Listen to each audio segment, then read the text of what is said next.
Again, good morning and welcome to our House Appropriations Committee meeting. And at this time, we will take the roll, please.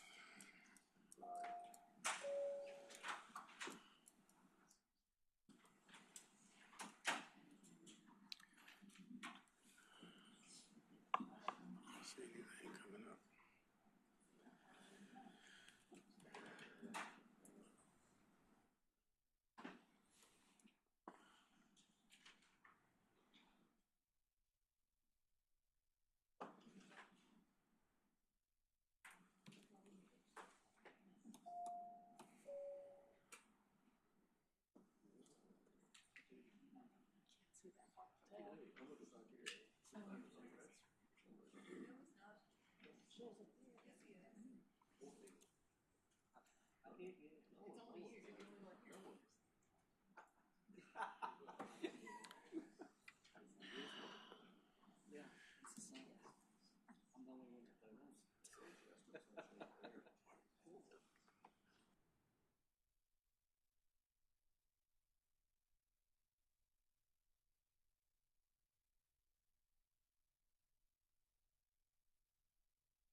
We can just move on. Okay, seems like we're having quite a few challenges this morning, but we will forego the recorded roll call. And ladies and gentlemen, we have three presentations today. We have our monthly report from Secretary Cummings. We have a report from the Northern Virginia Transportation Commission, and also from the Department of General Services. Mr. Secretary, welcome.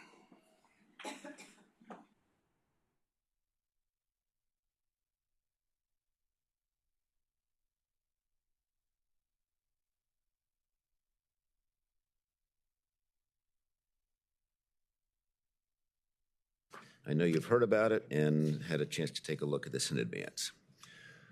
So September revenues 2.7% up over prior year, bringing year-to-date growth to 5.1% or up $374 million. With respect to the forecast for the month of September, up by $294 million or 9.8%. Year-to-date, we're ahead by 7.9% or $561 million versus forecast. The really good news in the midst of all that is that payroll and sales and use taxes are really driving the growth year over year and versus forecast, which if you want to have two engines running full speed, those are the two you really want to have because they are very significant for us. And as we've said, for the first 2 months, September was important because it really is a big month for us from a collection standpoint and sets up the year-over-year comparisons across all revenue sources. As we all know, new economic data points, we're going to be limited with that for some time with BLS and the Bureau of Economic Analysis basically shut down. In the midst of that, though, with our own data, U.S. and Virginia job growth have trended lower. We all know that things are slowing down on jobs, but we still do remain positive at 0.9% and 1%. For U.S. and Virginia, respectively. And while that gap is narrowed, our employment rate has ticked up, we still continue to outperform national averages on unemployment and labor force participation. Inflation remains around 3%. It's really, as you'll see in the charts here, highlighting it, really is stuck around that 3% level, similar to the levels at the outset, actually even going back farther, of the calendar year. And then consumer spending continues to show steady growth at both the national and state level, with PCE up 5.6% in August. Things still do remain uncertain. I think all of us go back to March and April when there were a lot of big balls still up in the air. I'd say the balls have gotten smaller, but there's still a few up in the air, and some have gotten bigger again, as that the incident with China and the uncertainty about our trade policy with China, I'd say, is the biggest question mark right now. And with the September results, we now stand with a financial cushion of $2.2 billion, and I'll show you the details of that in a minute. Year-over-year growth, job growth continues to be positive. 2,000 jobs in July and August. Again, we do not have September. The So we added 101,000 in total in July and August. Virginia added 10,500 with proportionally better period-over-period growth rate. And that, if you dig deeper into that, 9,300 plus jobs in the private sector, offset by total government payrolls down by about 2,100. And we're ahead by about 1% year over year. So in the world of not having BLS, which I think we all complain about BLS, but I would say it's consistently been unreliable. It continues to get corrected. That's the best thing we have, and I really feel like we're going to struggle until we have a better place to rely upon. We actually talked to Tom Barkin at the Fed last week about this. The Fed actually looks at ADP. You can see here, I'm going to go through these real quickly. They rely on ADP, but they actually apply their own algorithm on top of that to make some adjustments, particularly around mix of industry versus the ADP data. ADP is, you can see here, showed 32,000 job reduction in month of September. If you did your own scan and did a little AI search, you would pop up Revelio, which I'll talk about in a minute, as another credible source of data. It's been around for some time. It relies on kind of a unique study, principally around LinkedIn. And then Carlyle has been in the headlines. They came out with a study of their own portfolio companies, which told us about 730,000 employees worldwide. However, that's been discounted by everybody. It's the first time we've seen it. We don't know the algorithm that underlies it. So, and I'm speaking on behalf of the Fed, saying that's just not something that they feel can be credibly relied upon. If you look at ADP, just to test it against BLS, you can see here just the picture shows you that it actually is pretty well correlated. And again, the Fed does their own adjustment to this, but this clearly is the best available source. It's 26 million U.S. employees that are customers of ADP. And it shows that you can see, as I said before, down 32,000. They provide U.S. data. They do not provide Virginia data. Revelio, and actually this is the Virginia data, and so you can see Virginia versus Revelio versus BLS, and I think you can see relying upon this on a month-to-month basis would be a dangerous data point to use to make an assumption about what's going on, despite the fact that Revelio shows that we actually added 60,000, or the country added 60,000 jobs versus the minus 32,000 for ADP. And as I said, Carlyle really has been discounted. So one of the things that we have been watching closely, obviously, VDP, there's been an extraordinary success from the Commonwealth in attracting new companies and workers to Virginia, thanks to investments in things like business-ready sites. And you can see here, this is a chart actually created by VDP folks, taking everything that as of last month was in our pipeline, and then showing that roll out across the future, which shows that it is in total, 35,850 direct jobs beginning now to the completion of those projects. And if you just look at it through the biennium, it's 31,850 direct jobs, 72,850 jobs with the multipliers for indirect jobs up through the next biennium. Now, I know what everyone's saying. That assumes every job gets filled, they finish the projects. That is correct. I do think that we believe this is very unique, 145 billion, 85,000 total jobs. And this is not making any assumptions about new additions to the pipeline.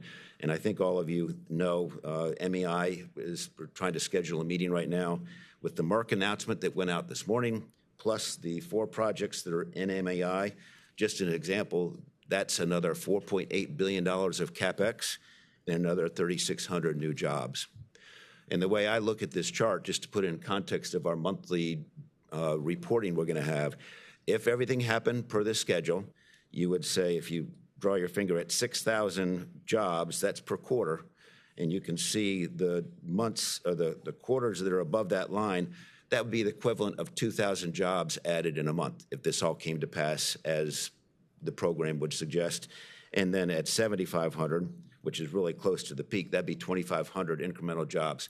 Now, you can't go and do this all as layers of the onion. You just add more and more. But I think it is truly an indication of things that would not necessarily or not be in a normal economic model. This is an extraordinary boost to what's going on economically in the Commonwealth versus its peers.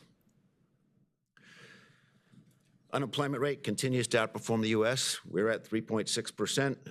The gap has closed. We acknowledge that. It has flattened out over the last couple months. 3.6% in the history of time is a very low unemployment rate. I think everybody gets caught in where we are today. And yes, it's ticking up, but the average over the last 20 years is 4.3%, and the nation is 4.3%. And as I said before, I go back to my old economics class, and what is natural unemployment, it's 4 to 5% would be the typical number. So we really are still in a state of low unemployment. And on top of that, we have also 1.4 job openings, 220,000 job openings, 1.4 per unemployed person when the country is still at 1. Continued claims. This is a very good story for us. You can see they're up year over year, certainly. Week ending October 11, the initial claims, which is on the right-hand side, let me start there. You can see there was a big spike. We went from 2,600 to 4,378, or 2,800, I'm sorry, to 4,378. 73% of that increase was manufacturing. And there is one company, not federally related, not a contractor, that is laid off over 900 employees. It's said to be a temporary layoff, but it showed up in this period. And there are a couple others that bring that up to about 1,300 in total.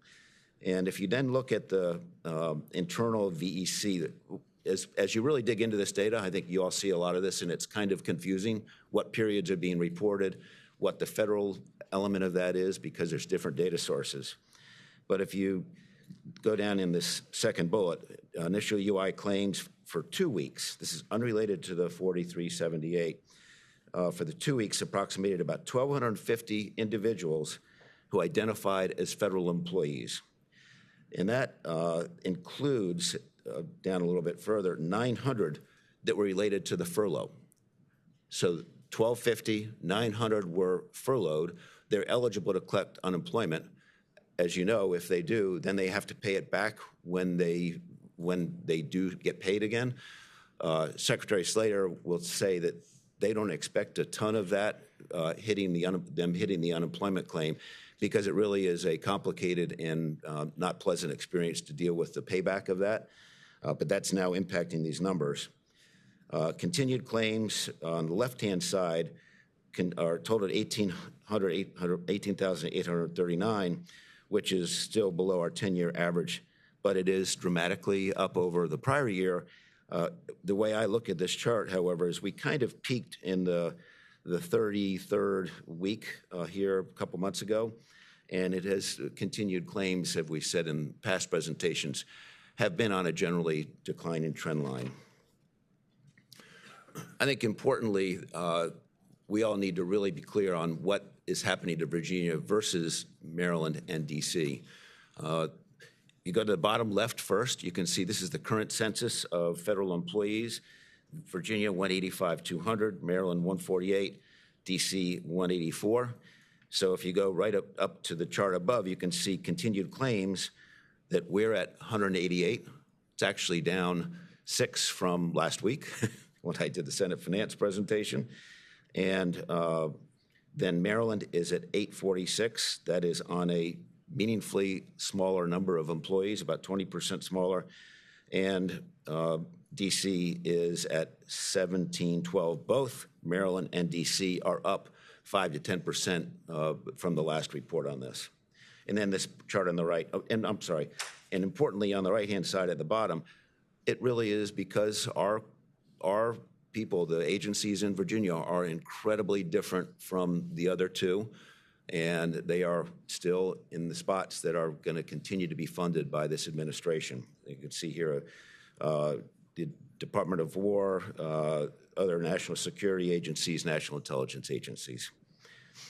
And then the job openings, it still is, it's actually ticked up to 220, so it's at that 1.4. And I know people question the fit, the match of people laid off versus what's there.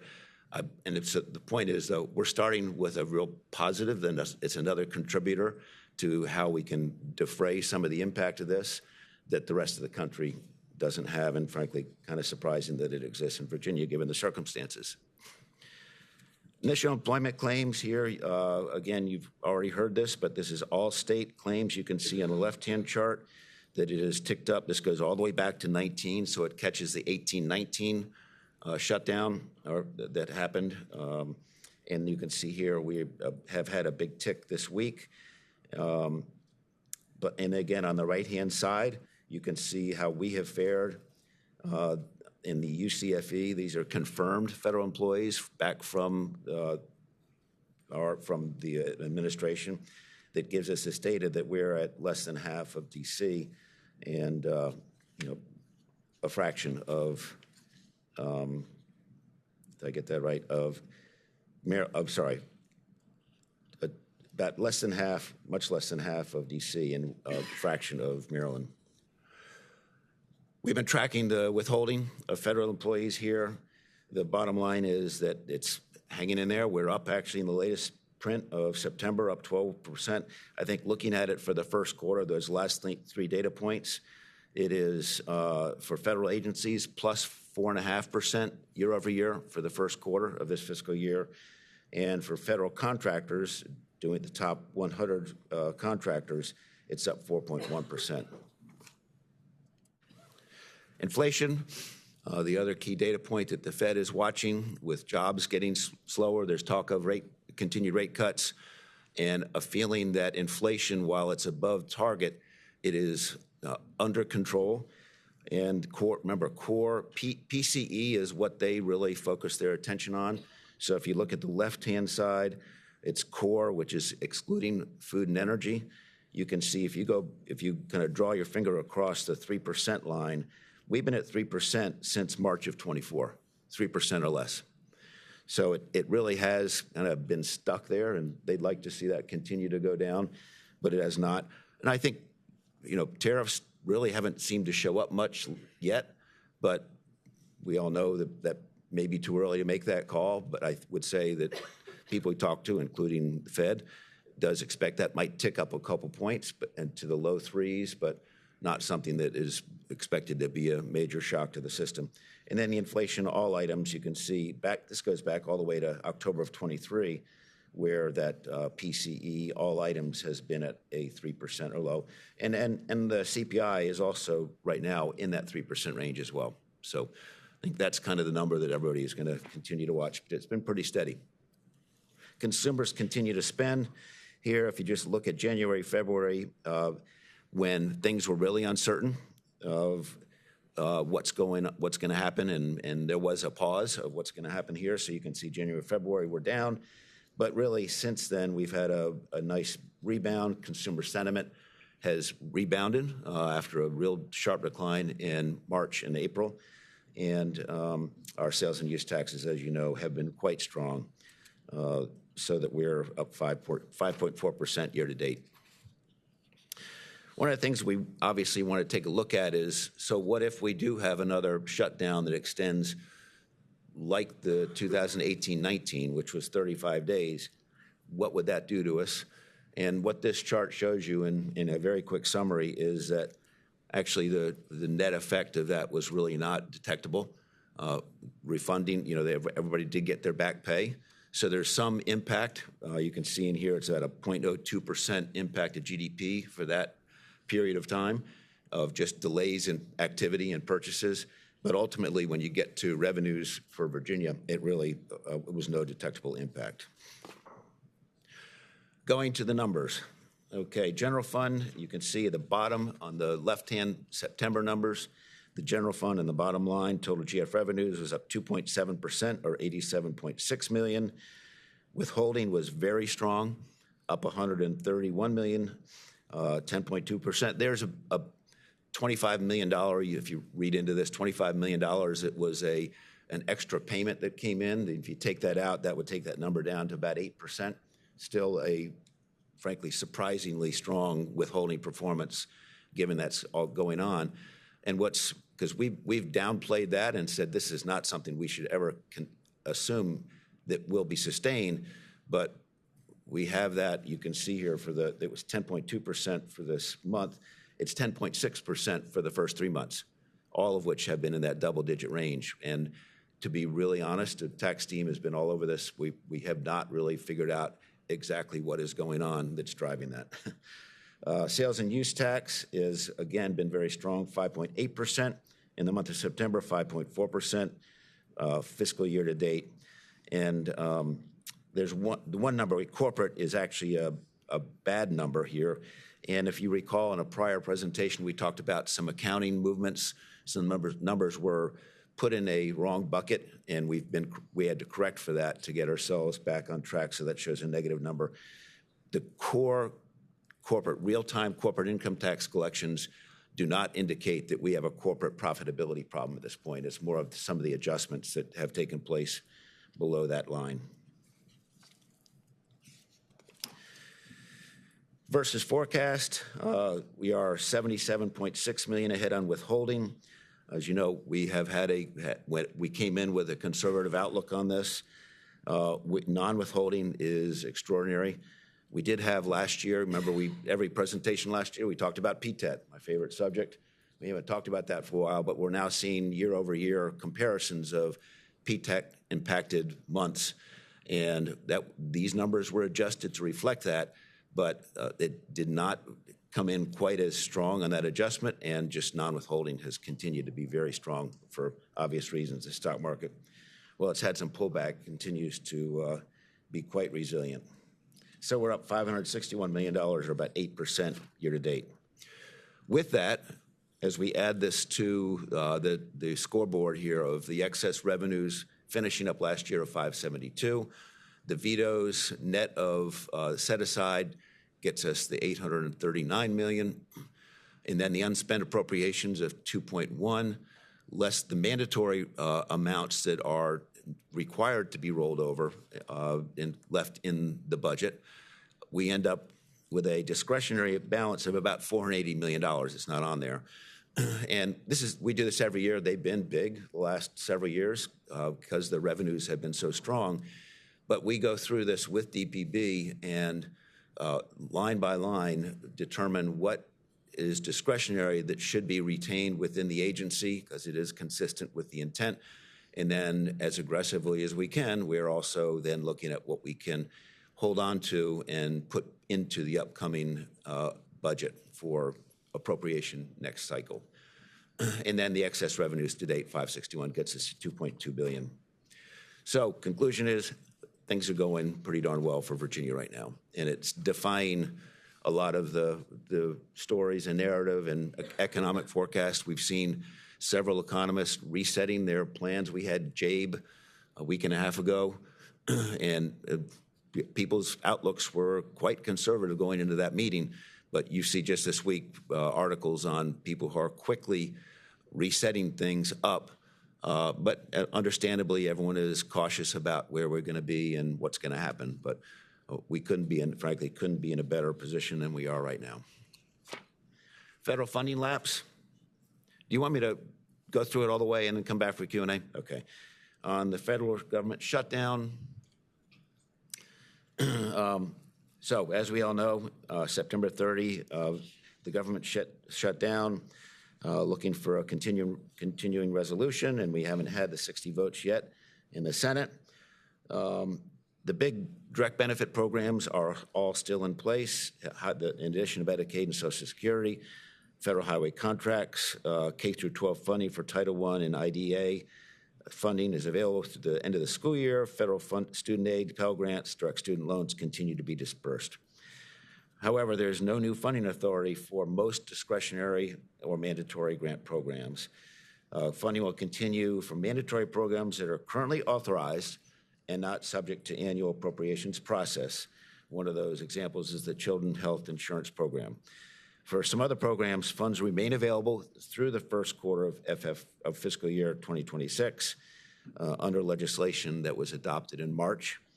And then the SNAP program and WIC, they have been extended through October and probably through mid-November at this point. That's a developing story, but that now is opened back up so that we're feeling a sense of relief on that for now, obviously, but something that our team is continuing to watch very closely. And then certain functions that had funding authorizations in place to operate, they've been able to use existing funds. When we have a system, as you can imagine, set up where it's immediate alerts, this is what I'm seeing, this is what I'm hearing.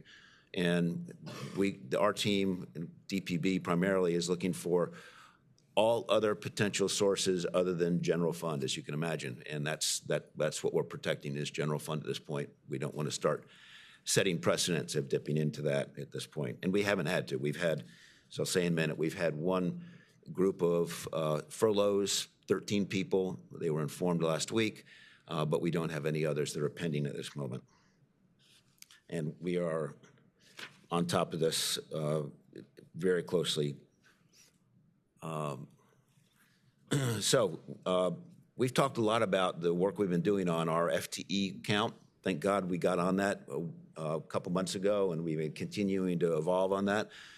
And it was not just to make sure we had the proper sync up of agency count with Cardinal. It was also to make sure we had people properly classified. Because over the years, people shift around, and they shift from being a classified to a partially funded federal to an all-funded federal. And as you know, that has all kinds of implications when you get in an environment like this. So we needed to have that to understand what our true liability of this was going to be as as this continued. And here you can see the detail by agency. 71 state agencies utilize some degree of federal funding. 15 make up 87%, not surprisingly. You can see on the right, they're in the areas you would expect. So federal funds support approximately $11.5 million in weekly state agency payroll expense. So that's the meter that is running here that we are keeping our tabs, and that's going to be our owed to us amount as this thing wraps up, hopefully as soon as possible. And then while we're not deep into the higher eds, they're doing their own thing. We talk to them all the time. We do have the data of what their classifications are, and interestingly, it's actually about the same thing, $11.6 million in weekly payroll expense for higher ed.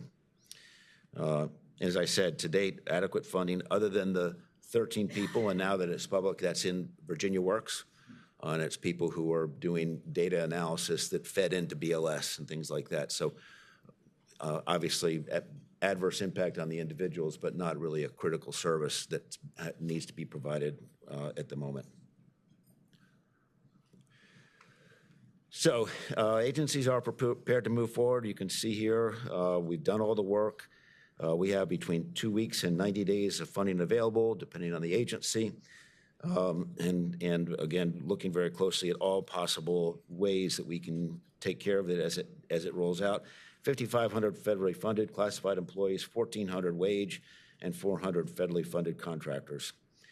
And we've directed all agencies, do not assume you are going to have general funds coming to help get you through this. So we need to get to work on alternative game plans. That's obviously at some point in time that's going to be, those are immediately elevated to the chief and the governor, but we really haven't gotten to that point yet of having to make some of those tougher calls.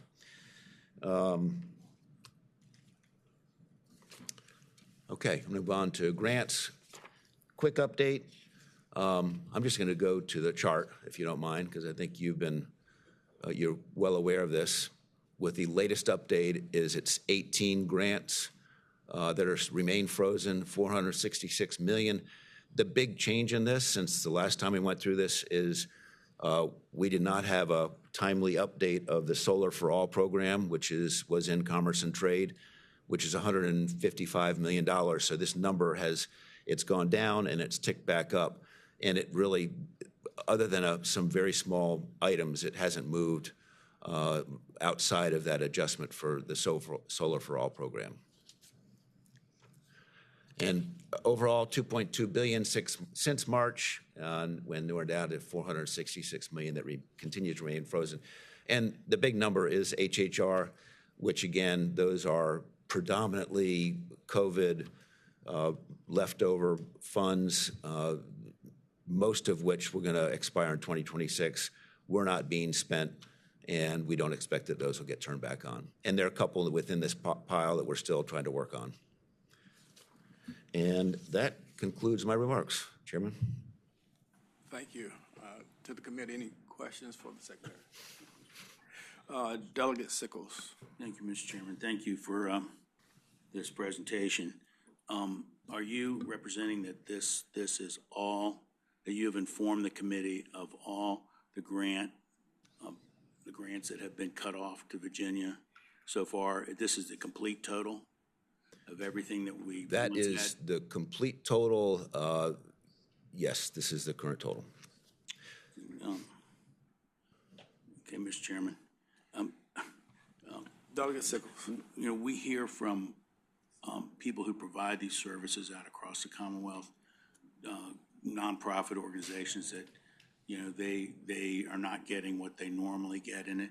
It wasn't all COVID related. I mean, we have HIV issues, Ryan White and there have been several others that we've heard from, and you know, there seems to be a disjoint between what we hear, but maybe you've got it covered here. It'd be good if you could list these things for us, especially. Yeah, well, Health and Human Services. You don't have to do that now. If you just give I'd be happy to. But Ryan White's $12 million out of that total, so that is still frozen. Okay. Yeah, All right. Thank you. I'm happy to go through it with you. And I know can I that. ask one more question? Yeah. Delegate Sickles. Unrelated question. If you're a Virginian and work in D.C. and Maryland, you file in D.C. and Maryland, right? Is that correct? You get unemployment comp in the place you work, but we are tracking taxes. It's based upon where you live. So whenever I talk about the agencies that I'm showing up the head count, that's place of work.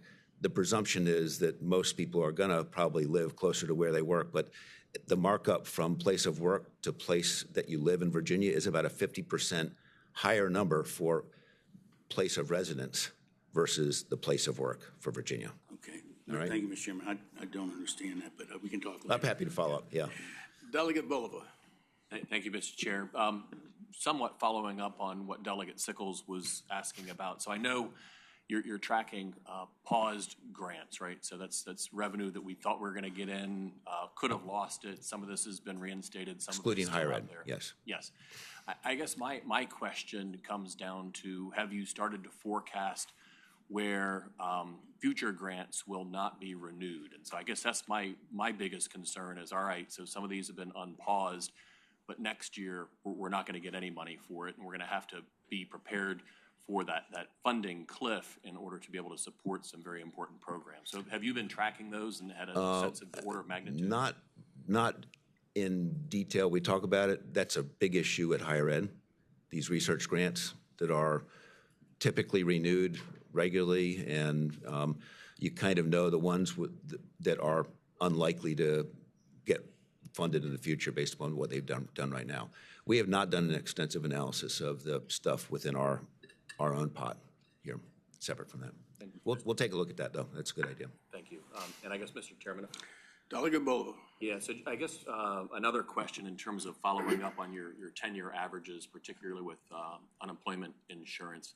So does that take out outliers such as the big spikes that we see during COVID? Because I guess my concern is that otherwise it would be artificially higher. For a lot of these the data, we take the big spikes out of it. Okay. Thank you, Mr. Chairman. Delegate Cresack. Thank you, Mr. Chairman. Two quick questions. One is, why don't we have September yet? The data. ELS. Okay. And the second question is regarding in the HR1, I believe there's a lot of tax changes. Are you seeing any any movements in accounting for higher earners or just in general that are different than normal? Not anything that has been mentioned to me. I'm looking at Charles and team, no. No, nobody who seems to be making decisions yet on that. Delegate Austin. Mr. Chairman, thank you. I don't have a question. I'd like to just make a statement. I think this reflects very fondly on our ability and our investment that the governor and Appropriations and Senate Finance have made in job creation and economic development in Virginia. Our withholding taxes are up. Our sales taxes are up. We're creating jobs. We're giving people employment. They have paychecks. I think all that is a really good indicator, and I compliment Appropriation staff and Appropriation Committee and Senate Finance and the governor and executive branch for continuing to make investments in pad-ready sites and economic development. For years, we didn't do that. We never had a funding stream to support pad-ready sites. And this governor came in and we appropriated a good bit of money and created that program, and now I think we're seeing the rewards of that. Yep. So thank you, Mr. Chairman. I'll just add, it is stunning. I mean, the success that Virginia has had, Virginia is on a roll right now. Just in addition to these MAI, there's a big inventory of stuff that's in the pipeline.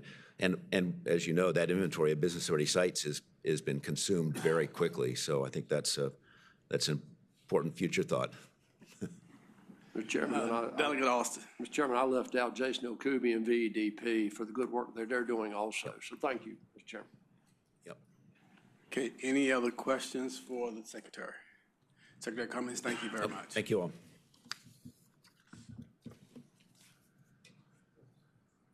Our next presentation, we want to invite Director Matisse, please.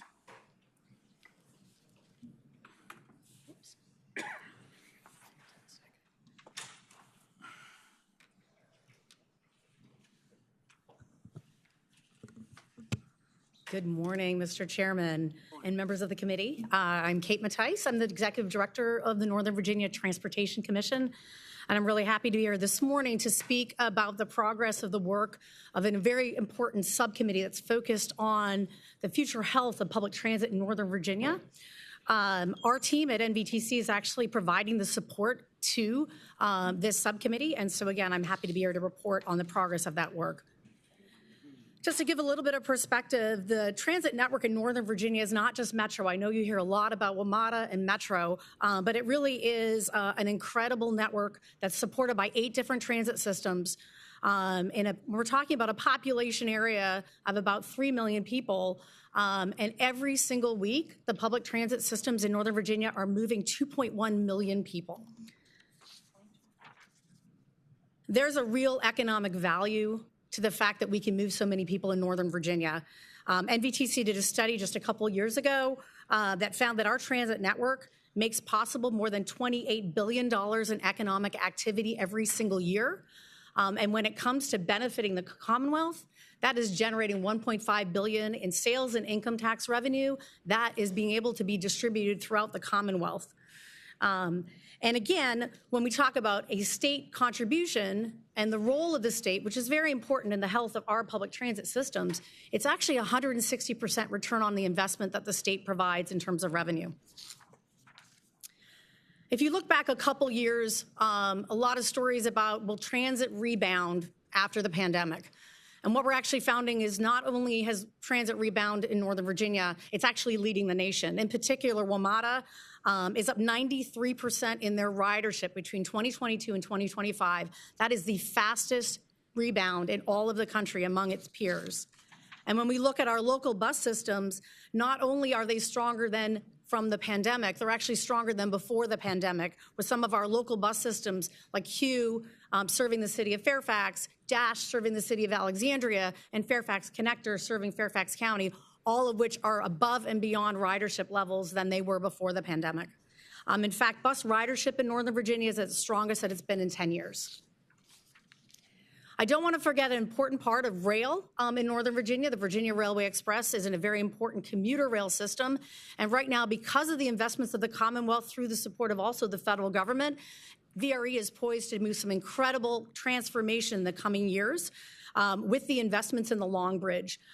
So while VRE is looking towards those major investments really coming into fruition in the next by 2030 or so, they are actually wanting to get themselves stepped up and ready so they can provide really some remarkable systems, moving from a commuter rail to really a regional rail, providing things like weekend service and service all day, where right now they are limited to really only providing service in the mornings and in the evenings.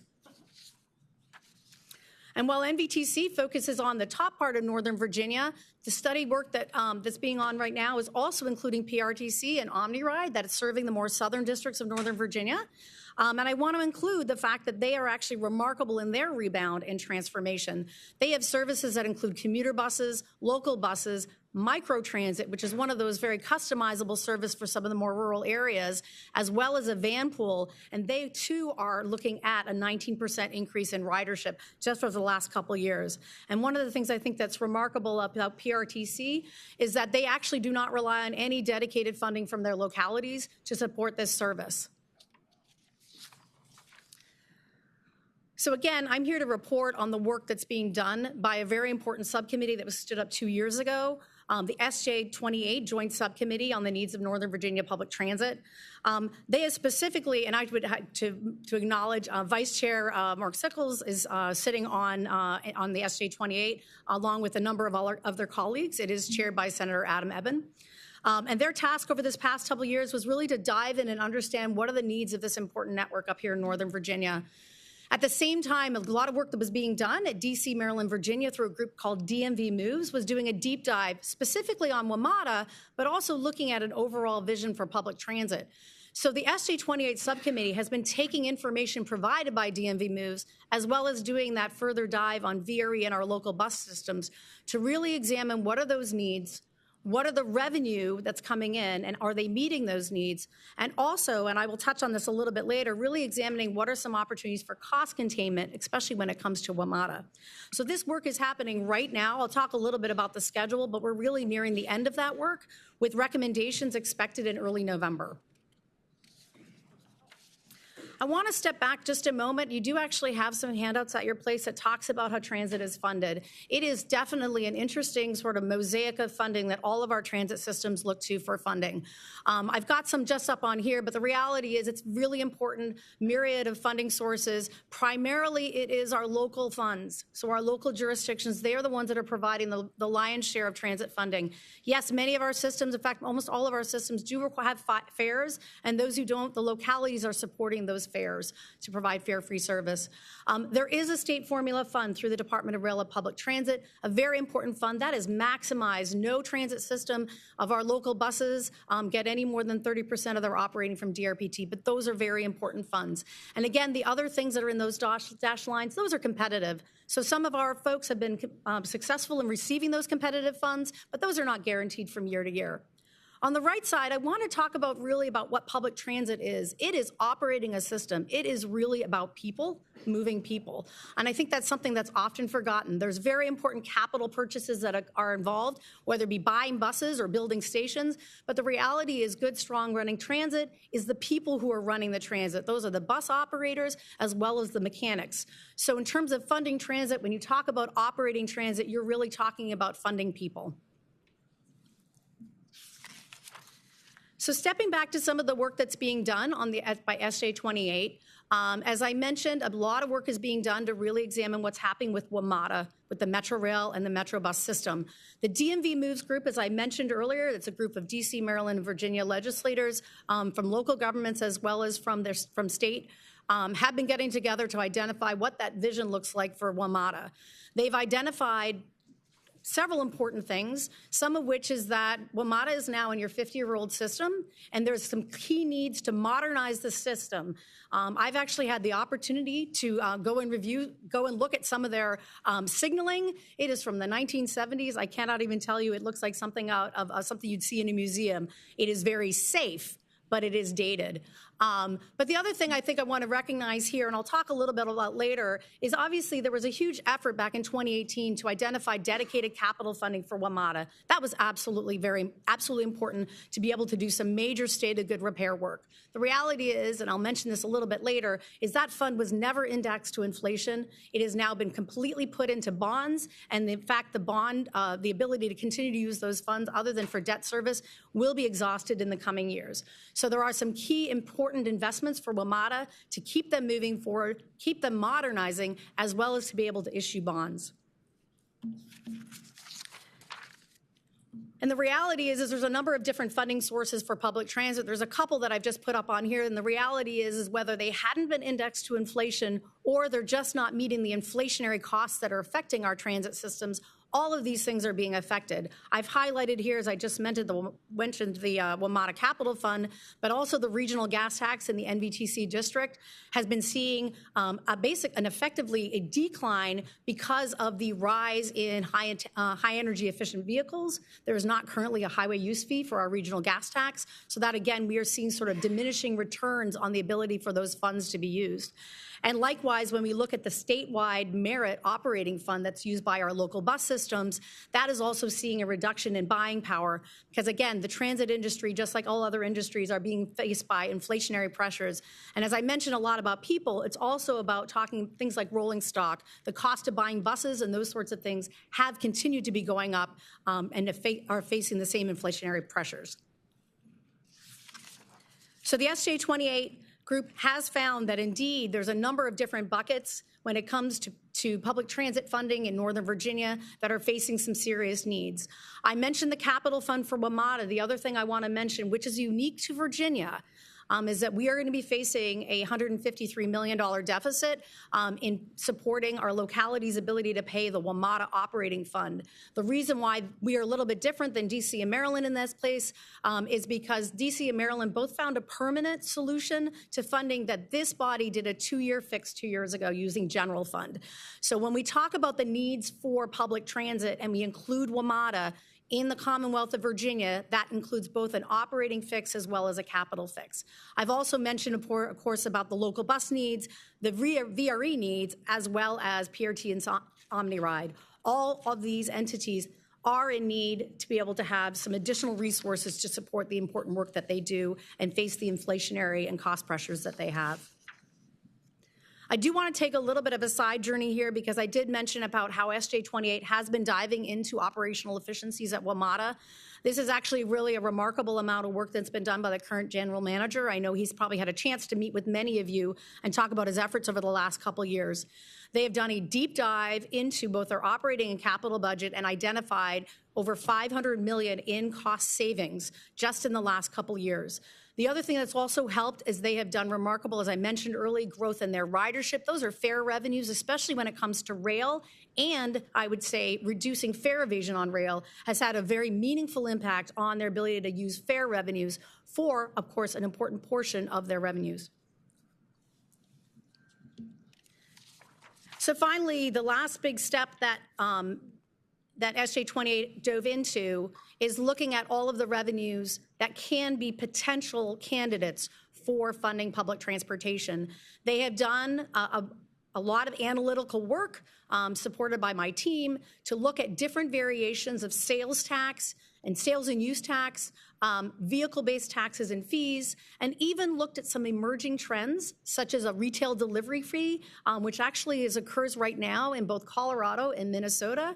And this is literally would be a fee on a delivery that would come to your home through something like Amazon or what have you. It's something that's sort of new, and we've been looking at the opportunity for those types of things. And again, as a part of this discussion, we have run revenue estimates for just the NVTC district, the PRTC district, as well as statewide. I'll talk a little bit more lately about potential impacts and opportunities at the statewide level. So bottom line, and this is actually a little bit of a preview of materials that SJ28 is going to be diving in tomorrow. They actually are meeting tomorrow morning in Alexandria, is really some cost estimates of those needs. So I talked in these same buckets earlier, but what we're looking at, again, is each of these different transit systems have needs that are unique. As I mentioned, the operating budget for WMATA, looking at $153 million deficit going into FY27.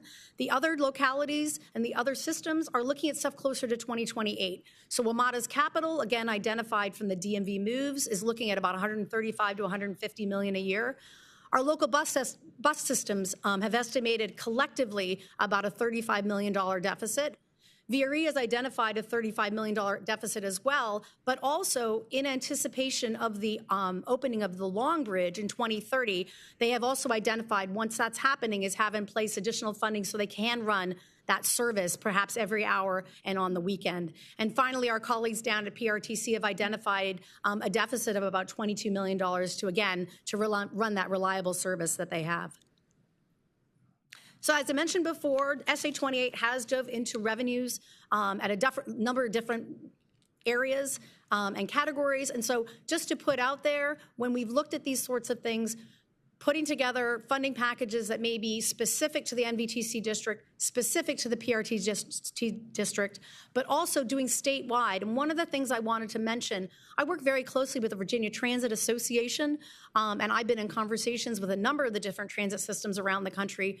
The elements of the DRPT operating fund is definitely something that is a challenging place. The ability to meet the needs of all of our transit systems could be tackled as you look at statewide funds for public transit. So whether that be supporting Hampton Roads, Richmond, Blacksburg, or what have you, there are opportunities potentially by looking at a statewide solution that could benefit all of the transit systems in the Commonwealth of Virginia. So finally, as I mentioned, SJ 28 is nearing up the end of their work. Tomorrow is a very important meeting to finalize the subcommittee's look at the needs. And they're also going to be meeting and hearing from WMATA on final efforts on to report out the latest on their cost containment activities. And on Wednesday, November 5th, the subcommittee will meet for its last meeting to develop recommendations that hopefully will be brought before this and the rest of the General Assembly as we go into the next session. So as to sort of final thoughts that I want to leave with you, it's very important to think about public transit as a part of a larger solution.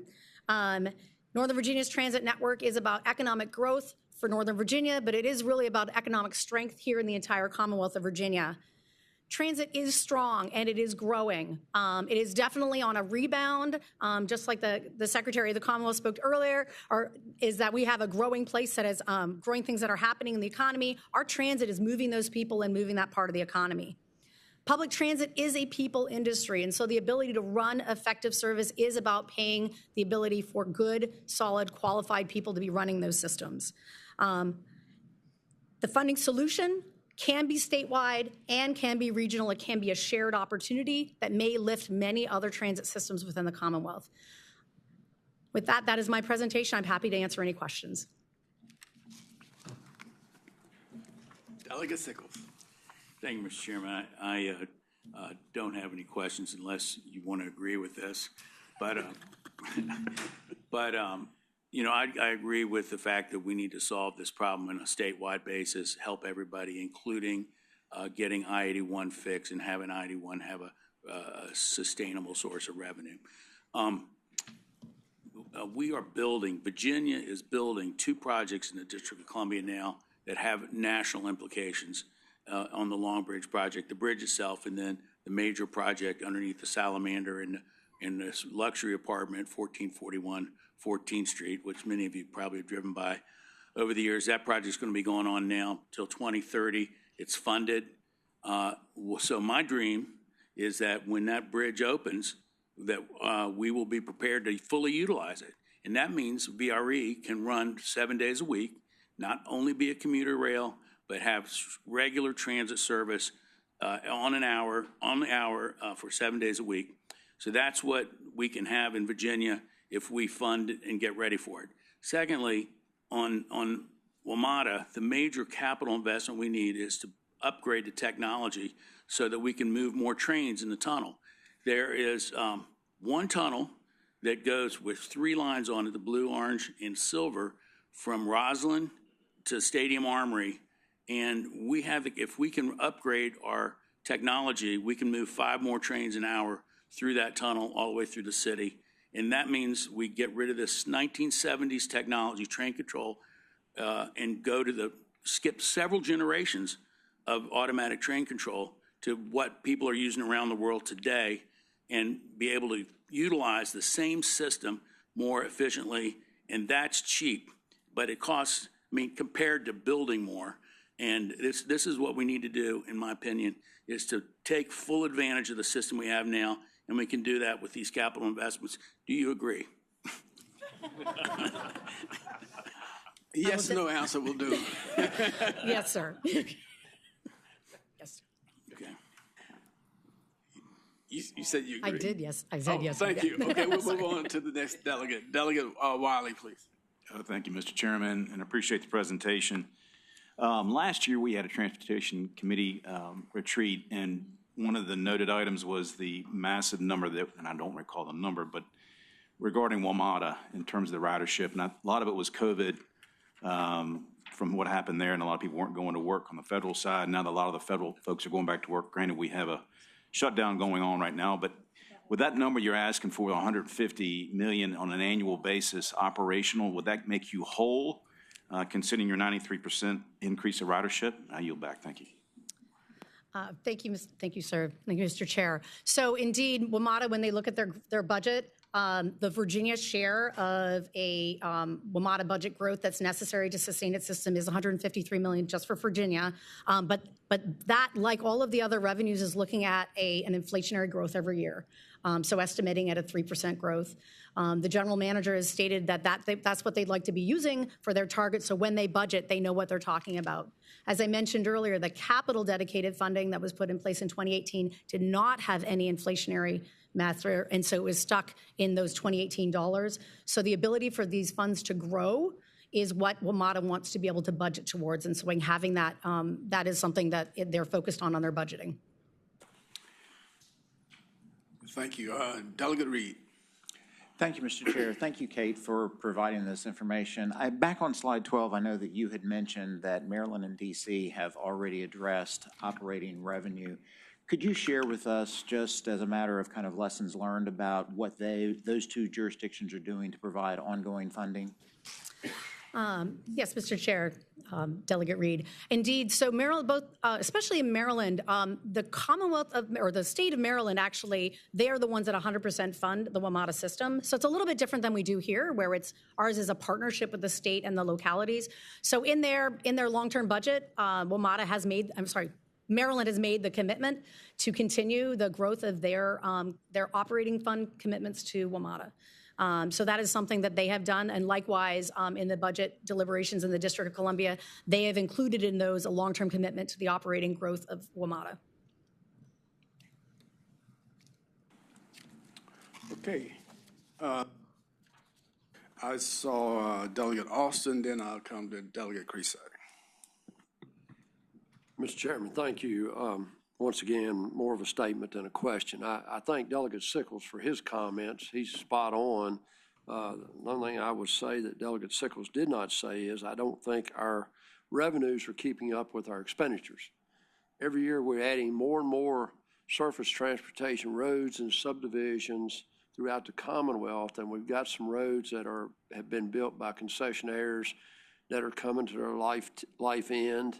And that responsibility will also transfer over to the Commonwealth to maintain and continue and support. And they've been maintained by the concessionaire over the course of a period of time.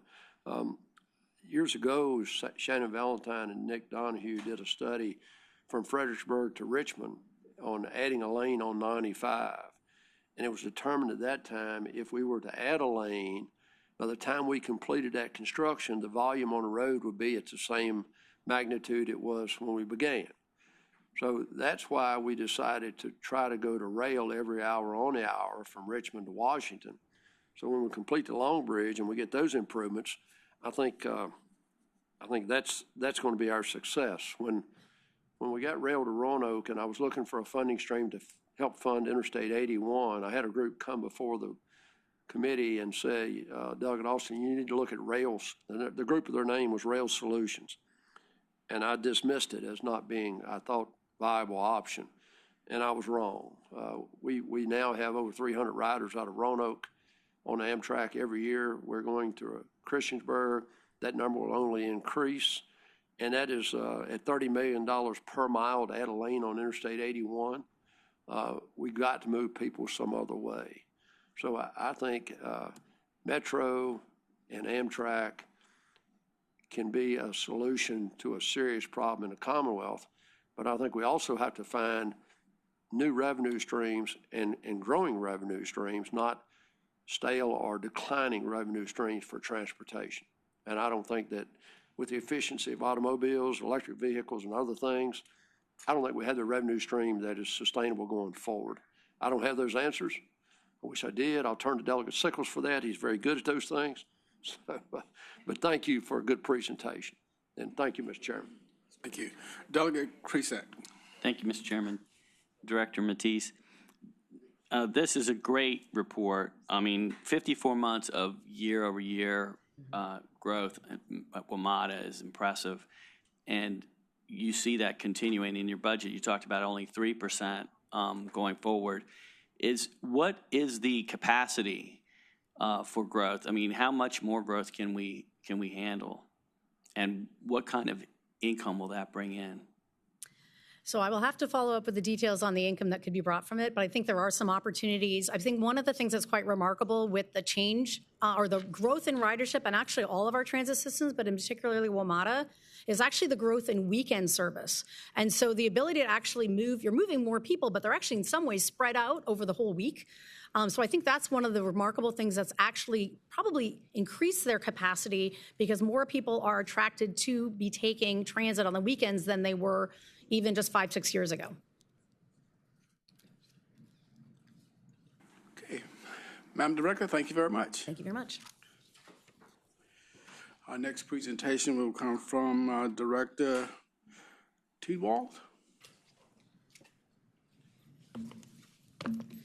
Thank you, Mr. Chair. Members of the committee, my name is Banchi Tewaldi, Department of General Services. Since my last update to you in January, we have several things that we want to bring to your attention and update you. And I've been asked to give you an update on James Monroe Building, transition inauguration, the Patrick Henry Building refurbishment and renovations that are currently undergoing, Capitol Square activities, and then just the capital construction projects that are currently that are being managed by DGS.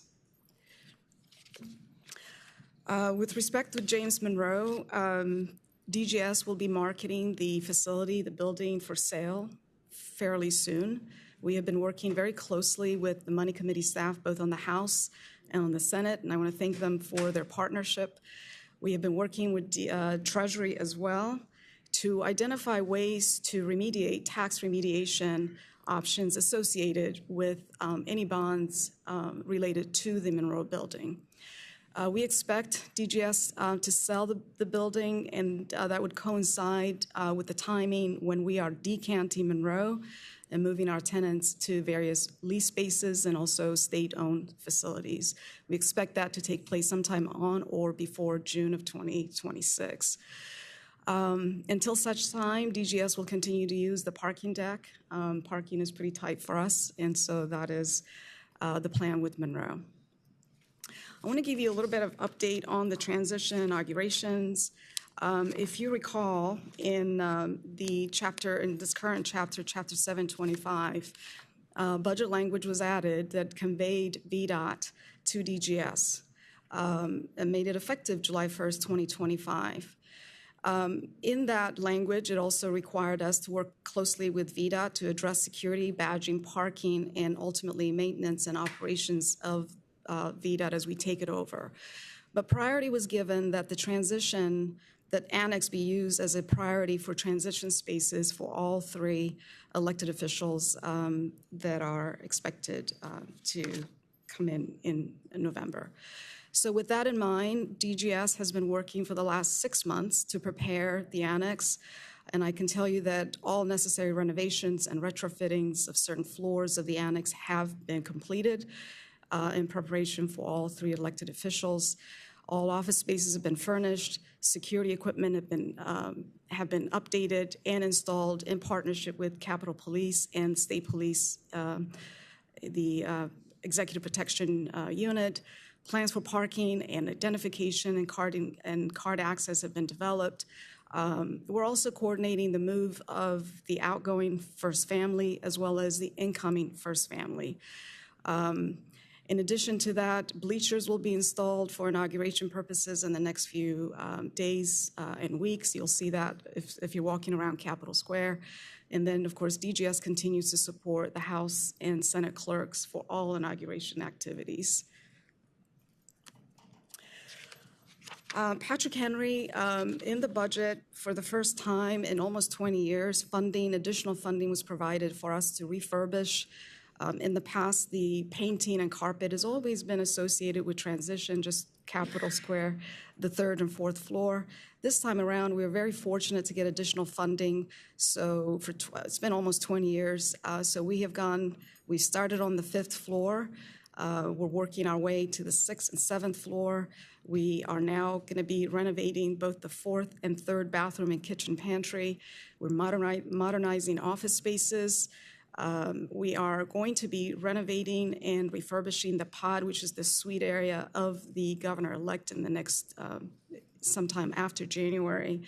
We're very excited about this work, and I wanted to show you some of the pictures of what the refurbishment looks like, particularly on the fifth floor, which is where the Department of Planning and Budget is located. I apologize, I don't have the before pictures, but these are the pictures of all the renovation, new carpet, new kitchen, flooring, furniture, and what we're hearing from our tenant is that the building feels newer, refreshed, and just a very different look to Patrick Henry. So we thank you for the additional funding that was included in the budget. And this is what the office spaces look like. Furniture is much newer. The furniture in those places were about 20, 30 years old. Conference rooms have been updated, and that will take place and continue to be the effort ongoing throughout Patrick Henry, again, from the basement all the way up to the seventh floor. I want to talk to you a little bit about the other activities that are going on in Capitol Square. DGS continues to maintain, repair buildings across all the Capitol complex. We are using our maintenance reserve funding and also our rent plan funding to do all those activities. One of the things that we have been challenged, at least when I came on board, is that our trades team, our plumbers, our electricians, our maintenance, we had a number of vacancies in those positions. We were having difficulties recruiting and competing with the private sector. So what we did is we created a task force mainly made up of our trade folks who have been going to various community colleges. We partnered with career education centers, Chesterfield Career and Technical Centers, Richmond Adult Correctional Technical Center, and other places to recruit and to create an apprenticeship. And for the first time, we will have a DGS intern from one of the high school, the Henrico Public High Schools. And our goal is to invite them to work for the state and see the benefit and the privilege of working on that. I will tell you that we have recruited almost 6 positions recently, so we're beefing up this area, which is what we need really to maintain our buildings and to continue in this. Applications have increased as a result of this recruiting effort that's been going on. Other activities around Capitol Square. About 8 to 9 months ago, we contracted out with a vendor to do a complete assessment, facility condition assessment of all of our buildings. In July of 2025, we received our first report for 4 buildings, a Washington building, the Madison, Main Street Center, and Oliver Hill. We have completed a condition facility assessment on the other buildings, including the Old City Hall, Capitol, General Assembly building. Although it's a new building, we believe that having a facility condition assessment would help us plan in the future of any repairs, maintenance that need to be done. So our goal is to be much more prepared to look to the future and to sort of allocate funding based on what the work needs to be done moving forward. Barbara John's, Tyler Building, the SEC, and then, of course, PHB. We are in the progress of finishing reports on the remaining, which is the Library of Virginia, Reed's Row, the War Memorial, and the Jefferson Building. Other activities, projects underway around the Capitol Square activities, we have for the first time in many, many years, in some cases, 30 years, I would say, we have cleaned the Washington Building, Oliver Hill on the outside. There was a lot of mold. Windows hadn't been cleaned.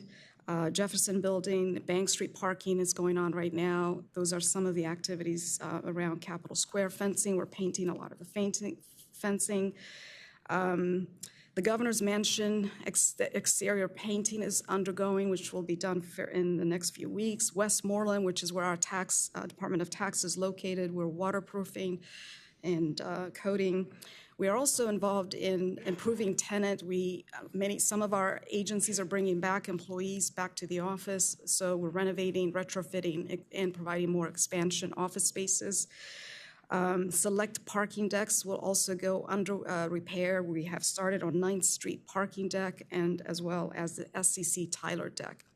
Main Street Center tenant improvements. We have DOA and Department of DHRM will be moving from Monroe to Main Street Center, so there's a lot of work in various floors that are going on to seamlessly move those two agencies sometime in early spring as part of decanting Monroe. I wanted to give you an update on DGS managed capital projects. The Division of Construction Management, which is managed by Chin Vu. I think most of you know Chin, who's responsible also managed this building. There are several projects right now currently under construction. Some of those will be coming offline, meaning that we will be completing those projects in 2026 and then early 2027. There are some projects in design. The Commonwealth's Court is in design, the Virginia Museum of Fine Arts. We are working on the Crew water supply, and then the State Police Training Academy is in design. Others, we are currently in the procurement, trying to get design services procured for example, you can see the new state building, which is the annex, and the new DCLS lab as well. So these are all the projects that are currently being managed by DGS. As some of these projects come offline, we are likely to be able to take on additional projects in 26 and then later in 27. I want to talk a little bit about Central State Hospital. This is one of a project that's coming off. It's going to be completed in January of 2027. It will have 225 beds with infrastructure, and as you can see, a lot of work has been done. We have an average about 520 people working per day to complete this project. As I said, substantial completion is in 2027, which will also provide a future additional 48 beds for Central State Hospital. Department of Forensic Science, this is an exciting project. If you have not had a chance to do a tour, we encourage you so. This project, substantial completion, is December of 2025. Will house both the new forensic science and also the Office of the Medical Examiner. It has capacity, it is in Mechanicsville. It has capacity to house about 195 DFS current employees, 65 OCME, with the capacity moving forward to increase to 223 forensic science employees, 120 OCME. Just so you know, Department of Forensic Science examines evidence related mostly in criminal matters as a request of local law enforcement agencies. And so we're really excited to get this project completed. I believe the opening ceremony will be early spring of 2026. So that's one of those projects. Commonwealth's Courts Building, as I mentioned earlier, this is, we are going to be starting demolition of the Pocahontas building right after the 2026 session has been completed, and we'll continue to demolish until the reconvened session and then immediately go into construction. This currently is a completed detail planning through design. As I said, this is a great partnership between the courts and DGS, and it's managed by, this is the main elevation side, just so that you can see the design of what this looks like when it is completed. Other projects include the Library of Virginia, State Record Center. This will be, it will be an enclosing of new storage and also renovation of existing administration offices. Completion for this project is November of 2026. The next project that we're managing, I mentioned earlier, is the new state building. This is the annex building. We are now currently underway for for a selection of a designer. I will also want to just take a moment to thank Andrea Peaks on the House staff and then Tyler Williams on the Senate, who spent a tremendous amount of time with us. As you know, the language in the budget also asked us to identify the scope for a child care center. And so we are now on the verge of finishing that. Child care center study is currently progressing, about to be completed. We've looked at the licensure requirements as well as the program, both in the initial costs and in the ongoing costs. And we will have that presented to the six-pack in sometime late November, early December. Anticipated schedule for that is designed July 2026 to 28. DGS, while the annex is under design, will continue to use it as a swing space as we start renovating other buildings around Capitol Square. DCLS is a new lab. This is located in Hanover County.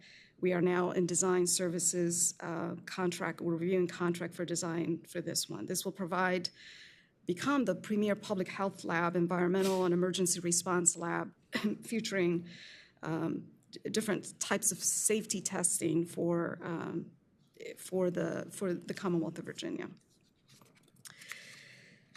Finally, the Frontier Culture Museum is another project. Currently, construction's underway for a new crossing gallery and maintenance facility. The renovation will also include staff research locations, provide indoor exhibits and learning experiences for younger individuals, young education, improve collection storage, and then event spacing, and then, of course, permanent exhibit gallery.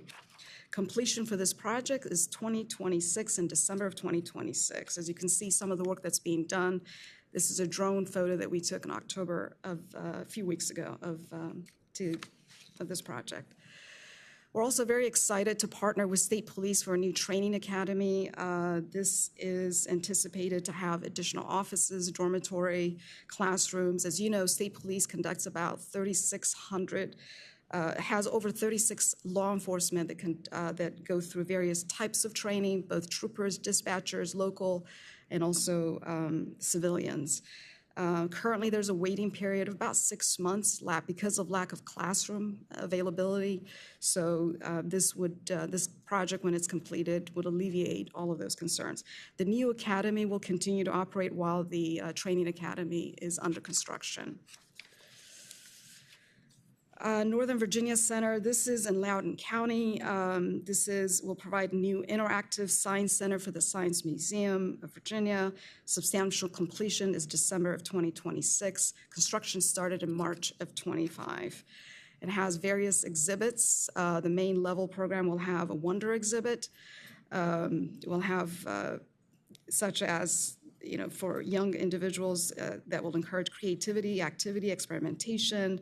It would also have an exploration of the sun as the star, including space colonization, and then a flow exhibit dealing with science, energy, matter. The upper level will have various exhibits as well, habitat. It will have a science sphere as well as a human exhibit. So those are the projects that we are currently working. As I said, many of these will be coming offline soon in 2026. And with that, Mr. Chair, I am open for any questions. Delegate Austin. Thank you, Mr. Chairman. This year, the legislature appropriated $20 million for the Area 6 Virginia State Police Headquarters in Salem, Virginia. I know that contract is being held up right now in the AG's office. I made a call a week or so ago and asked that they move that along. That building is under contract. $20 million is an amazing number to put a new facility for our Virginia State Police Division 6 headquarters. If we had to go out and acquire property, develop it, do the A&E, build, design, I would venture to say we'd be $60 to $80 million in the construction of that. So if you would please keep me informed of the status of that. I know there's some interior modifications that need to be done, but foremost, we need to get the contract executed and get purchase of the building. So. Thank you, Mr. Chair. I'm very familiar with that project. Certainly, it is saving us a lot of money because initially they were going to build a new area office in Salem. So this does save the state money. We have been working with state police and our real estate team, but certainly I will follow up and get you more information and expedite that. I wish you'd keep me informed, please. Certainly. Thank you, Mr. Chairman. Delegate Carr. Thank you for your presentation. Could you just remind me where the new state office building, the annex, is located? Sure. The actual address, 1221? On 1401 on Broad Street. So it is, if you, it's within the Capitol Square. It is right next to the main VDOT Central Highway building. So. Thank you. Mm-hmm. Okay, any other questions? Delegate Bolivar. Thank you very much, Mr. Chair, and thank you for the presentation. That's an impressive list of projects, especially to be managing at the same time. I guess with the demolition of the Pocahontas building and redeveloping that with the courts building, can you give us a little bit of an update on what's going to happen to Bank Street? Sure. And so I know that there are safety issues there. It's probably the least aesthetic thing that we have with respect to Capitol Square grounds. I'm just trying to visualize what that's ultimately going to look like once we've completed that row. Sure. And if you, of course, you know that there's also the federal courthouse, right, on Bank Street. So we have been working both with the federal courthouse, with the clerks, to reimagine what Bank Street would look like, both during the renovation, the construction, and then post-construction. So the goal is to essentially make that more of a walkway. Cars will not be driving on Bank Street. Buses will be allowed to come in to be able to drop people off for purposes of tourism on the Capitol. But essentially, the parking will be limited to the law enforcement and to the federal courthouse, and it would be a walkway. And there will be a drop-off for the hotel. As you know, there's the Commonwealth Hotel right next to that. So we'll accommodate that as well with a roundabout driveway for people to come in and drop individuals and then drive out. So it would be much more secure, very limited access, and will be maintained by Capitol Police and DGS. So it'll be much more of a green space, if you will. Great, thank you. Thank you. I do not see any other hands from the committee. Madam Director, thank you very much. Thank you so much. And with that said, that concludes our business for the day. The committee shall rise.